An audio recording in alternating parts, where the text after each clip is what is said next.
Hi everyone, आज हम लोग बात करेंगे जिम और योगा में कन्फ्यूजन जो लोगों को है कि क्या करना चाहिए हम लोगों को। बहुत सारे लोगों को इसमें भ्रांतियां हैं, उसको डाउट क्लियरेंस भी करेंगे। तो मैंने कुछ पॉइंट्स बनाया है कि किसको जिम करना चाहिए, किसको योगा करना चाहिए, या दोनों करना चाहिए, या दोनों में से कोई नहीं करना चाहिए। तो ये आप खुद ही निश्चय कीजिए कि हमें क्या करना चाहिए, लेकिन कुछ ना कुछ तो ज़रूर करना चाहिए। चाहे आप व्यायाम करने का बहुत सारा तरीका है, जिम जाना, योगा करना, दौड़ना, कबड्डी खेलना, कुछ और खेल खेलना, है ना। और एक नए रिसर्च वर्क के अनुसार सप्ताह में कम से कम 6 घंटे एक्सरसाइज बहुत ही ज़रूरी है, कम से कम। और अगर आप नहीं करते हैं तो बीमारियों का बढ़ेगा। और एक करना क्यों ज़रूरी है ये जानिए कि मान लीजिए हमारे जीवन में लगभग लोग 60 साल में रिटायर्ड हो जाते हैं, 30 साल 25 साल 30 साल से काम करते करते लोग रिटायर्ड हो जाते हैं। उसके बाद उन लोग मान लेते हैं दिमाग से कि हम अब काम करने के लायक नहीं रहे। तो ये जब हम लोग जिम करेंगे या योगा जाएंगे, दोनों में से कोई भी कर सकते हैं।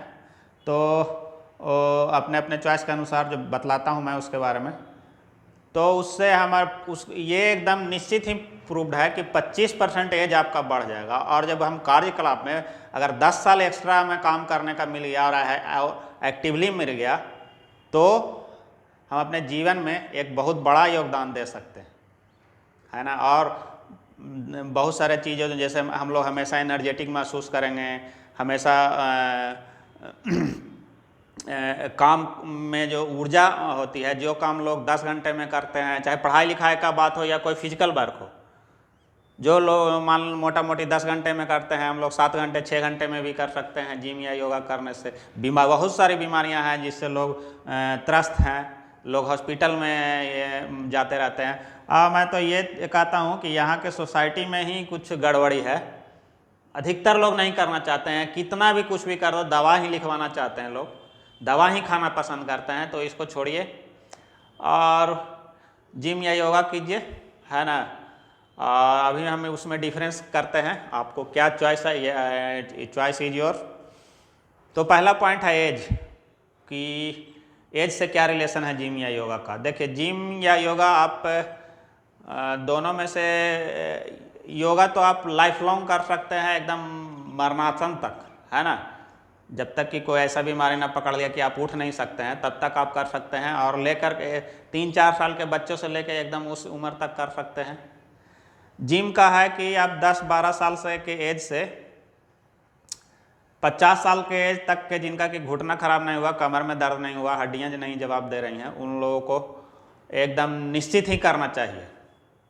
और जिम जाने से कोई भी दिक्कत नहीं है, और बशर्ते कि आप दोनों ही चीज़ें जो है ना, कोई किसी के अंडर ट्रेनिंग कीजिए कुछ दिनों तक, क्योंकि दोनों का सही करने का एक तरीका होता है और गलत करने का 10 तरीका होता है। इसलिए कुछ दिनों तक आप कोच लीजिए, चाहे आप ऑनलाइन ही लीजिए, लेकिन लीजिए, या कहीं किसी से आप ट्रेनिंग ले सकते हैं और कर सकते हैं।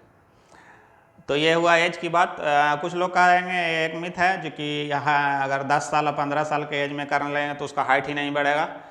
सबसे पहले मैं बतला दूं, हाइट का किसी भी दवा, किसी भी इंजेक्शन, किसी भी योगा, किसी भी खान पान, कुछ भी कर लीजिए, जितना हाइट बढ़ना है वो बढ़ेगा ही। जिम से कोई ना हाइट बढ़ेगा ना हाइट घटेगा, ये एकदम लिख लीजिए। एक बार का रिसर्च नहीं है, ये सैकड़ों बार के रिसर्च में एवरी बार ये प्रूफ हो चुका है कि आपको जिम करने से ना हाइट बढ़ता है ना ही हाइट घटता है। क्लियर। अब हम लोग जानते हैं कि ब्लड का प्यूरिफिकेशन किस में होता है ज़्यादा, दोनों में होता है ज़्यादा। जिम वर्कआउट में भी हम लोग कार्डियो करते हैं कभी कभी, और जब हैवी लिफ्ट करते हैं तो हम लोगों का खूब कस करके पाल्पिटेशन होने लगता है। तो दोनों में सेम है, जिम में भी ब्लड का प्यूरिफिकेशन होगा, योगा में भी होगा प्यूरिफिकेशन। मसल गेन किस में होगा ज़्यादा, मसल्स गेन और स्ट्रेंथ दोनों का दोनों जिम वर्कआउट में आपका ज़्यादा होगा, क्योंकि हम लोग उसमें मसल्स को अपने लिमिट से ऊपर तक की पुश करने की कोशिश करते हैं। बियॉन्ड द लिमिट जाने की कोशिश करते हैं, इसलिए और उसी तरह से बॉडी हमारा अडप्ट हो जाता है। तो मसल गेन जो है ना जिम वर्कआउट में ज़्यादा होगा। अब हम बात करते हैं स्टेमिना की। स्टेमिना भी दोनों में लगभग एक जैसा है। अगर आप योगा करते हैं सिर्फ तो उसमें थोड़ा कम, लेकिन जिम वर्कआउट में थोड़ा सा स्टेमिना ज़्यादा आपका रहेगा।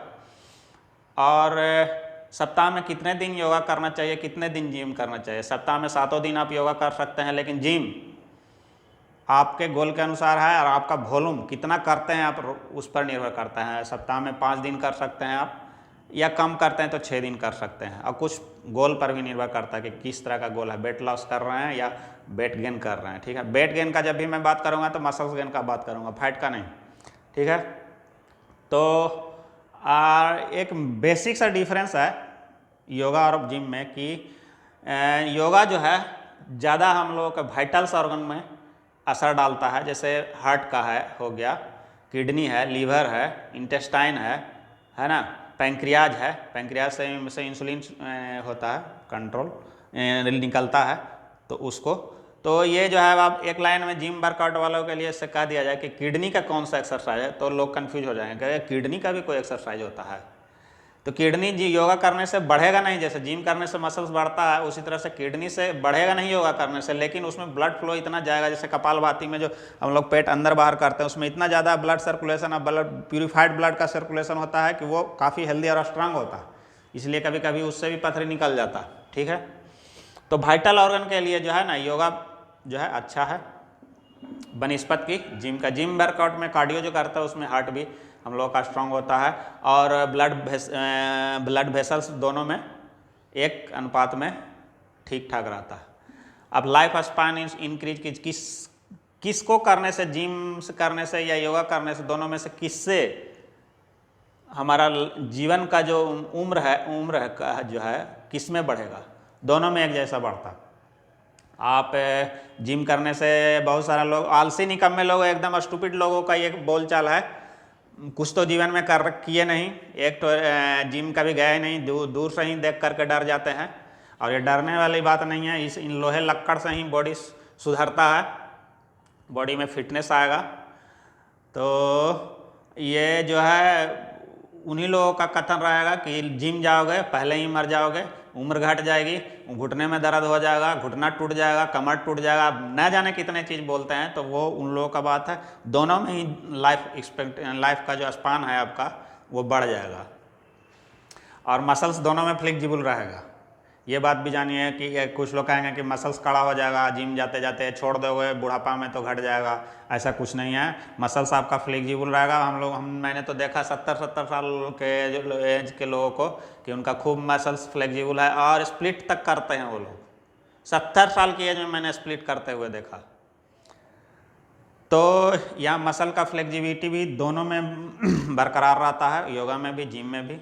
डाइट रेस्ट्रिक्शन दोनों में रहता है, लेकिन डाइट को तो आपका डाइट एंड न्यूट्रिशन तो मेन चीज़ है। आपको स्वस्थ रहने के लिए या फिट रहने के लिए आपको दोनों 75 से 80% का रोल डाइट और न्यूट्रिशन का ही है। आप चाहे जितनी मर्जी एक्सरसाइज करो, अगर खाना गड़बड़ खा रहे हो तो शरीर में कोई परिवर्तन नहीं आएगा। बेडौल हो तो बेडौल ही रहोगे, फूले हुए गोल मटोल है तो गोल मटोल ही रहोगे। ठीक है, तो ये हो गया। और अगर जिम जाते हो तो आपको डाइट रेस्ट्रिक्शन या डाइट कुछ फॉलो करना है तो करना ही है, जिसमें कि प्रोटीन कंटेंट्स ज़्यादा रहना चाहिए। वो मैं आगे बतलाऊंगा, लेकिन प्रोटीन कंटेंट ज़्यादा रहना चाहिए। योगा आप 3x6 के जगह में 3 फीट या 4 फीट बाई 6 फीट के जगह में एक चटाई के सहारे पूरे योगा कर सकते हैं, कुछ एक को छोड़ा दिया जाए तो। लेकिन जिम के लिए आपको इक्विपमेंट्स की ज़रूरत पड़ेगी। ये है डंबल है, बहुत सारा चीज़ें हैं, लेग प्रेस मशीन है, स्क्वाट केज है ना, ओलंपिक रॉड्स, वेट प्लेट्स, न जाने कितने चीज़ें होती है, जितने आप हैं। लेकिन मिनिमम कुछ तो रहना ही पड़ेगा। जिम वर्कआउट में आपको रेजिस्टेंस ट्रेनिंग जिसको कहते हैं उसमें आपको इक्विपमेंट्स चाहिए ही चाहिए, है ना। और बेसिक जॉइंट स्ट्रेंथ के बारे में फिर से मैं एक चीज़ कह दूं कि कुछ लोग बचपन में से बच्चों को करने से रोकते हैं कि तुम हाइट नहीं बढ़ेगा, तुम्हारा जॉइंट कमज़ोर हो जाएगा। ये बिल्कुल ही बकवास चीज़ें हैं, इसके चक्कर में आप ना रहिए। ये लोग स्टूपिड लोग बोलते हैं जिन्होंने कभी भी ना कि कोई किताब पढ़ा है, ना ही कोई चीज़ जानने हैं उसके बारे में मैंने जानने की कोशिश तक नहीं की, ना कभी जिम गए हैं। ये जो मैं बोल रहा हूँ 50 से 55 साल की उम्र तक, ये मैं ये नहीं कह रहा हूँ कि इतना उम्र तक 50 से 55 साल की उम्र तक ही एक्सरसाइज जिम का वर्कआउट करना चाहिए, रेजिस्टेंस ट्रेनिंग करना चाहिए, बल्कि मैं ये कह रहा हूँ कि ये 50 से 55 साल तक की उम्र से तक आप शुरू कर सकते हैं इसको, जो फिट रखे हो। करने का तो आप 70-75 साल तक कर सकते हैं, जब तक आपकी इच्छा हो, जब तक आपका शरीर अलाउ कर रहा हो, जब तक आप इसमें कोई एंजॉय कर रहे हो, है ना, कोई दिक्कत नहीं हो रहा है इससे। ये बतला रहा हूँ मैं, शुरू करने का उम्र 50 से 55 साल तक। तो ठीक है गाइज, मिलते हैं हम लोग नेक्स्ट वीडियो में। अब जय हिंद।